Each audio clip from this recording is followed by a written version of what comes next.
নমস্কার, আমি অনন্যা। আমার আরেকটি নতুন ব্লগে তোমাদের সবাইকে স্বাগত জানাই। কেমন আছো তোমরা? আশা করি সবাই ভালো আছো। আমিও খুব ভালো আছি।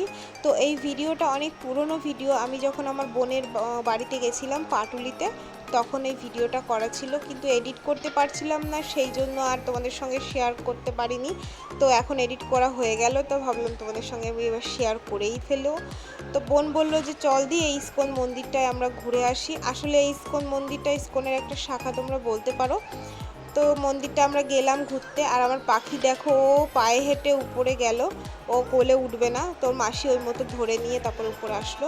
যেহেতু আমি এই মন্দিরে প্রথম এসেছিলাম, তো ভাবলাম তোমাদের সঙ্গে শেয়ার করি মন্দিরের ভিতরটা কেমন আর মন্দিরের বিগ্রহটা কেমন দেখতে। তো আমি সেই মতো ভিডিও করতে লাগলাম, কিন্তু এখানে গার্ড কাকু আমাকে সেখানে স্টপ করে দিল যে এখানে তোমার ভিডিও করা যাবে না, এখানে অ্যালাউ নেই, তুমি ফোনটা নিচের দিকে নামাও। ওই দেখো, তো তখন তো আর ভিডিও করা হয়নি, আর এমনিও কীর্তন শুরু হয়ে গেছিলো। তো কীর্তন শেষে যখন আমরা বাইরে বেরিয়ে আসলাম, তখন ভাবলাম একটু ভিডিও করি, তাতে তোমাদের সঙ্গে শেয়ার করতে পারি। তো মন্দিরের ভিতরটা এরকমই।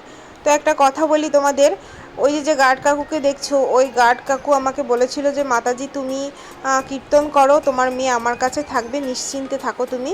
তো আমি বিশ্বাস করে ওনাকে আমি আমার মেয়েকে দিয়ে দিয়েছিলাম। আর বিশ্বাস করো, উনি আমার মেয়েকে ততক্ষণ রেখেছিল যতক্ষণ না কীর্তন শেষ হচ্ছে। উনি সত্যি একটু বিশ্বাসযোগ্য লোক ছিল। অনেক অনেক ধন্যবাদ এবং কৃতজ্ঞতা জানাই ওই কাকুকে। তো এই যে সেই মন্দিরটা, আমি কিন্তু ইনস্টাগ্রাম ফেসবুকে রিলস হিসাবে দেখেছিলাম এই মন্দিরটা। তোমরা দেখেছো কিনা আমি বলতে পারবো না, হয়তো দেখেছো। এত সুন্দর শান্ত পরিবেশ, স্নিগ্ধ পরিবেশ, আমার তো পার্সোনালি খুব ভালো লেগেছে। কেউ যদি আমাকে বলে সারা রাত সারাদিন এখানে পড়ে থাকতে, আমি পড়ে থাকতে রাজি, কারণ পার্সোনালি আমার খুব ভালো লেগেছে। আর শহর এলাকায় 9টা-10টা কোনো ব্যাপার না। দেখো সব ভক্তরা কীর্তন করে বাড়ি চলে যাচ্ছে। এই মন্দিরের নিচের দিকে একটা ভেজ রেস্টুরেন্ট আছে আর একটা লাইব্রেরি আছে। অনেকে লাইব্রেরিতে পড়তে আসে আর অনেকে রেস্টুরেন্টে খেতেও আসে, ওই জন্য লোকের আনাগোনা লেগেই থাকে এখানে। আর আমার পাখিকে দেখো কতটা আনন্দ করেছে, কতটা মজা করেছে। এরকম জায়গায় মাঝে মধ্যে বাচ্চা কাচ্চাদের আনতে হয় যাতে ওদের ব্রেনের ডেভেলপ হয়। মাঝে মধ্যে আমি ডাকছি, ও আমার কাছে আসছে, আবার ছুটে চলে যাচ্ছে। সারাদিন ঘরের ভিতরে থাকতে থাকতে ওদেরও তো খারাপ লাগে, সেই জন্য মাঝে মধ্যে এরকম জায়গায় আনলে ওরা খুব খুশি হয়। ও এতটাই ছোটাছুটি করছে যে সবাই বলছে এদিকে আসো, আমার কাছে আসো, কিন্তু ও একদমই ধরা দেবে না, কারণ ও এখন খাঁচা থেকে বেরোনো একটা উড়ন্ত পাখি হয়ে গেছে। আর ওর মাসি ওকে অনেক কন্ট্রোলে রেখেছে।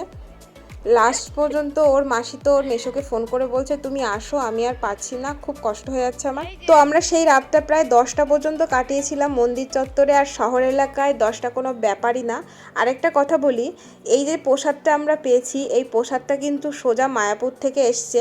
ঠান্ডা না, কিন্তু একদম গরমাগরম ছিল আর খুব সুস্বাদু ছিল। দেখো আমার পাখি কত মানে স্বাদ করে পাচ্ছিল প্রসাদটা। তো বসেছিলাম, তো ভাবলাম প্রসাদটা আমরা পেয়ে নিই। তো প্রসাদটা দেখো আমরা পাচ্ছিলাম, আর আমার পাখিকেও পাইয়ে দিচ্ছিলাম। ঝাল ছিল, কিন্তু ও খুব আনন্দ সহকারে প্রসাদটা পেয়েছে।